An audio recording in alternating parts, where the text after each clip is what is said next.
Sharon, it's great to meet you and have your company here on A Breath of Fresh Air. We're very excited that you're coming to Australia. And I just wanted to back up a little bit because you've been on hiatus for some time. What's going on with the family? Well, we just sort of, come back and forth at whenever sort of the inspiration takes.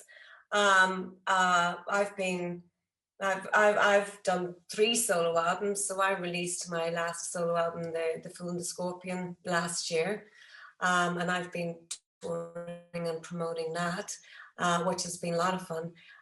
So yeah, it's kind of like, it's like my stuff, and then the Corrs come back and we do that, and it's just we just do it quite naturally. It's when it feels right. You can't really force these environments. That's how it goes. It's been a while since we've had a release from the Corrs, though. Is there anything in the pipeline? Well, we released Jupiter Calling in 2017, I think, or 2016. I think it was 2017. So that was our last studio album. We haven't done one since. But then we've had the whole COVID thing in the meantime. Yeah, as well. That's right. That's right. I was working on my album too. So we don't have new stuff at the moment, but hey, no, who knows, in the future we probably will do. Yeah. How would you describe your solo stuff as opposed to what you do with the family? I think it's pretty different. I mean, if you listen to my latest album, it's pretty raw, very organic, very sort of singer-songwriter. It's more in the sort of leaning of sort of Joni Mitchell. The lyrics are pretty off the chart sometimes, and they're very deep, and it's very autobiographical. Right. So there's a lot of emotions on there. It's not pop, so it's kind of just singer-songwriter. It's kind of, you'd have to listen to it really to get a feel for it. Oh, I've heard it. I just wanted to hear how you would describe it. Do you get to express yourself more when you do it alone than when you work with your siblings? I think I get to express in different ways. I mean, when it's with my siblings, it's like, 4 people writing. So that becomes a combination of your influences. When I'm working on my own, it's just my influences. You know what I mean? So it's like follow the muse. It's that, and that can be quite different because I have a lot of very different influences, So it's a different pathway, and both are good, and both influence each other as well, So that's nice. Do you fight with your siblings? I was on the phone this morning doing a Zoom with the Cowsills, which started off being a 7 sibling band, and then their mum joined them too. And he was saying that their parents were so dysfunctional and unable to raise kids that they all bonded together so well and took care of one another. What's the story with you and your siblings? Are you also really close and have this amazing relationship and work so naturally and harmoniously together? Well, I don't think there's any sort of, perfection in these areas. And, it's like, it's more the sort of perfect, imperfect, because what is imperfect in our connection is the perfection. It's what brings the magic. Even if it's anger or fighting or something like that, something comes out of that. I think, I would say that one of our greatest successes is that we actually still talk to each other. Not 40 million albums, which is a gigantic success, but actually we talk to each other, because we were, it's very trying when you leave home as 4 siblings, and then you're basically, stuffed onto couches together for years, playing on tour buses, in hotels. Oh God, they're at breakfast again. It's like, that's very, very, very challenging. And also to sort of, crack open the sort of pecking order and go, actually, I really do have an opinion that's not my 6-year-old opinion. I've kind of grown up. So I found when we got back together sort of for the White Light album, we'd all grown up a lot. The pecking orders no longer applied. And we were just more evolved as people, and more just kind of like, yeah, let's listen to that. I think you've got maybe a good idea there. Let's try it. So we were much more open as people. Right. So, and that really bonded us. It was great. I mean, the White Light tour was an awesome experience for us. So much fun. It was just like, this is fun every night, you know, on stage. So yeah, I mean, that went, you know, it went super great. And then when we were writing Jupiter Calling, I mean, it was such an incredibly natural process. Just all of our influences coming together and just sort of like a river and flow. It was quite beautiful what we did with that one. And then nobody going, nah, don't like your idea. We were open to everything, and then we go, nah, it sucks. But you know, it's like it was just a much more open environment, and that's exactly what we need. Yeah. To work. Of course, we've fought millions of times. I mean, that's a rite of passage as a family. If you're not fighting, you are probably dysfunctional. Good. It makes me feel much better about my own family then. That's awesome.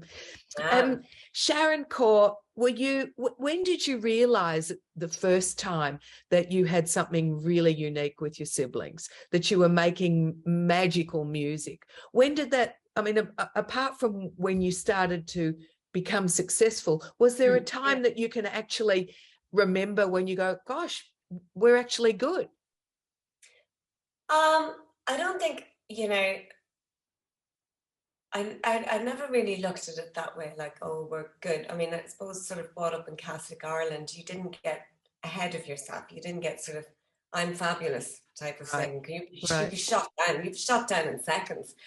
But, you know, a natural woman's inclination as well is not to be too, you know, arrogant or indeed actually have confidence, which is a disaster because of course you need confidence, which I have now, but you learn that, you know, that as a woman, you learn it as you get older. So I think we were just, you know, a lot of it was, I suppose on sort of meditated over, you know, it was like we didn't really realize. I do remember working on the song Forgiven Not Forgotten, because we were like 5 years writing songs before we got a record deal, you know, and those songs were really, really crafted, and we were in like this, you know, damp house from hell with spiders, cobwebs everywhere. It was just, you know, we didn't have any money then, you know, and you know, egg cartons stuck to the wall for soundproofing, you know, and it was freezing. And we would do that and then sort of work on sort of, you know, the vocal thing, which was our thing. And we would, you know, the sound of our three voices together was something quite powerful. So I don't know. I mean, I think, you know, some of the songs I would have thought, yeah, that's really quite good. But I don't know, I just didn't look at things that way. Whereas now, if I write something I go, that's good. Well done, girl. You know? So you've certainly come into your own. Was there ever a question that was what you were going to do with your life? I mean, if you had have wanted to head down another path, the Corrs wouldn't be the Corrs. I don't know. I think it was just sort of destiny. I mean, all of us were involved in music separately from day nothing, you know. It was just like, I mean, mum and dad were musicians, so I don't know, it just sort of felt like our natural pathway. We didn't pre-design it, but we, you know, when we got together, it was to audition the song. We were terrified like little rabbits, you know, absolutely terrified. But you know, I suppose it was a lot of it was kind of perseverance and going with the flow of it. I don't think there was another pathway, honestly. Right. I don't think there was. And you were encouraged by your parents all the way, weren't you? Which always makes a big difference. How did it feel when Breathless hit #1 in the States, when you finally conquered both sides of the Atlantic? That must have felt amazing. Well, Breathless, I mean, you know, I remember where we got news. We were in Hyde Park. I think we were playing Party in the Park. Or the Prince's Trust. Could have been the Prince's Trust, I think it was. And oh my God, it was like this, you know, buffet of famous musicians and brilliant people or whatever, and just all of us, you know, whatever, backstage, and we were the relative newbies, but gaining great success. And then I think our radio plugger mentioned to us just before we went on stage, "You're #1 in 21 countries." Like, that's hard to take in. That's like that, you know, you're talking about Manila, Taiwan, you know, the UK. I mean, it was absolutely insane. So it was great. It was really like, you know, there were sort of two real milestones. Well, the first one was probably when we recorded the cover of Dreams, Fleetwood Mac, and put our twist on it. And then that was the one that started gaining radio play. And sometimes you never know how you're quite going to do it, but it's like, it wasn't our song, but it was our twist on a song. And then people went, "Now we know what your sound is." So then they identified Running Away, then they identified everything else, and they go, "Oh, that's the Corrs." So that was a milestone in playing the Albert Hall, you know. And then Breathless was then, okay, we're definitely hit the big time here, you know. and how did hitting the big time feel for you? How did it change what you saw, the way you were, the way you lived your life? What difference did it make to you? I think it became sort of, you're like in a bubble, because we never stopped working, you know. So I do remember being in London a lot of the time and just staying in a hotel permanently, which, you know, it's not much fun. And well, it was great, actually. It was a beautiful hotel, so I wasn't complaining. Harrods was across the road, you know. So you know, how did it change lives? I mean, you know, I do remember one day, I mean, sometimes, you know, you leave the hotel and, you know, there was paparazzi outside and stuff like that, and I really don't like that stuff. I find it very intrusive. So you kind of feel like you're in a fishbowl in a way, but then you also have to pinch yourself and go, well, this doesn't happen to many people, and it is because people love our music. So you get this sort of byproduct, which is slightly negative and invasive, but if you handle it well and just keep yourself pretty private and just expose your music, then, you know, you have a pretty good chance of surviving it. And then I remember going into Harvey Nichols, and I was like, I could never have afforded to walk in that door. I mean, you know, and then going in there and buying stuff for Mum for Christmas. You know, and we grew up with enough food and enough love and enough music, but there were no extras, you know. And then all of a sudden I'm in Harvey Nichols with Andrea, and I remember going into Harvey Nichols, and everybody like stopped in Harvey Nichols and turned around and recognized us. And Andrea and I were going, "Good God!" It's like everybody knows us. You know, it was like really, really an odd experience. You know, you're just walking around the store, and literally everybody knows you, and your music's on. And this is London, Knightsbridge. You know, and it's like so posh. You know, so yeah, it was kind of those things that really struck me. But the joy of it was being able to buy, you know, things for Mum and Dad that they would never have had. And I remember the Christmas that year, and we gave them the most beautiful surprise. I bought her this Donna Karan velvet outfit, which is just stunning. And I mean, the Christmas tree was obnoxious. We had so many gifts. Obnoxious. And then we were drinking champagne most of the day, which was just like, you know, insane. But we had a surprise, which was first class tickets to Australia to be with us. So Mum and Dad said no, and they got the shock of their lives. So they then flew, and they met us in Cairns after we'd already landed. And when they came off the flight, you know, bubbly from the champagne, the stewards on the plane had totally spoiled them because they knew they were the Corrs parents. So they were like, "My God, the service," you know, they had a blast. We were doing like an in-store signing in, where were we? I think we were in Sydney. And Mum and Dad had their own queue for signing. How gorgeous. Like, wow, it's like, you're so cute. It was so cute. They had a blast. They had a brilliant Amazing. holiday. Oh, it's great that you got to do that. I mean, talking about mum, unfortunately, you lost her some time ago now, and she was really very young. It's difficult when you lose your mum, and do you still, I mean, obviously you still miss her every day, but are you living kind of through that? You know? Yeah, I mean, we lost mum in 1999. She was only 57. She had lived a good life, not an easy life, but then whose is. And but the thing was is that I suppose a lot of, she really felt the amazing dream before she left us, because, she was so proud of us and got to see amazing concerts like us playing stadiums, and and she absolutely adored that. I mean, music was her passion. Dad too. So when you think of, if there's a way to go out, it's kind of that way, where so much is being realized, especially for your children, because your children are the most important thing to you, And then we lost Dad in 2015,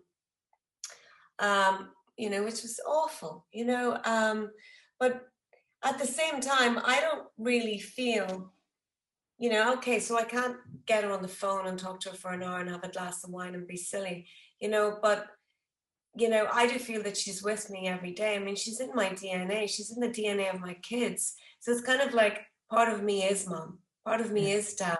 So I sort of feel them with me. And I mean, I still talk to them all the time. I do. Nice. And some of the songs have been in honor of them too, haven't they? Yeah, absolutely. I wrote a song after Dad died. He died in May, and I think I wrote it in September, so it's called Catch Me When I Fall. And I was really reeling from losing him, and it really clicked my life into another way. I was seeing things very differently. It sort of, the rose-tinted glasses came off, and I made a lot of changes in my life at that stage. It's something about the effect of when both of your parents are gone that I don't know what it is, but it's like this, well, it's awful, but then it's this spur, get your life in order. Change the things that are wrong, But anyway, I wrote this song, Catch Me When I Fall, and I was playing it recently in Madrid, and there was two very sweet women in the front row, and they were both crying, and then I ended up crying, it's like sitting there, and it's just such a special moment to sort of, share that moment with strangers, but strangers who are, fellow souls, very nice. Yeah. Able to relate to it. So the trip to, I know I've got to let you go too, because you probably have another one after me. You're about to come to Australia again. We're very excited to have you here. Is it still just the one performance you're doing, or have we added more? No, we're doing the one performance this time, and then let's see what the future holds, So it's just the one performance this time. We're going into rehearsals in November. And then we fly over to Australia, I think I think we land on the 23rd, and then we've got some promo beforehand, and then we head to Hope Estate in Hunter Valley, 25th, 26th, and we'll do the show. So it'll be around a 90-minute set, and it's going to be all the songs that the Australians fell in love with and that we love. I'm really looking forward to it. I haven't been in Australia since, I don't know, like 2011, 12. So I just, can't wait to get back and, to have that feeling of being on the other side of the world. That's an amazing, I love that feeling, even though technology connects us, something sometimes I want to throw out the mobile phone, because I don't want to be that connected except to my kids, but it's like, because to really sort of immerse yourself in an environment is incredible. And we have a lot in common, heritage-wise, with the Australian people. We get on the same way, sort of have the same crack. So I'm super looking forward to that. It's going to be a real blast. Well, hopefully it's the first, again, of many trips that you're going to make down under, because Australia's always loved the Corrs, as have every other country, but we've kind of almost adopted you as our own. And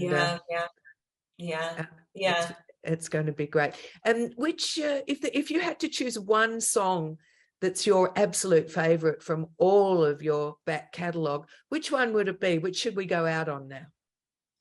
I will go out on Runaway because it's sort of quintessential Corrs. It's romantic, it's beautiful, it's got the Irish twist. It's, I just, there's something about that song that it never fades for me when I play it. I could choose other more obscure ones, but that would be kind of pointless because this is the one that not only do the audience relate to, we relate to when we play it on stage. As soon as we, I start up on that violin line, the audience goes, oh, it's Runaway, So I love playing that. Fantastic. We'll have a listen to it now. Sharon Corr, thanks for joining me today. Pleasure chatting with you. Great to meet you. And safe travels down under. We can't wait to see you. Me neither. Thank you so much. Take care. Have a lovely evening. You too. Lots of love. Bye-bye. Bye.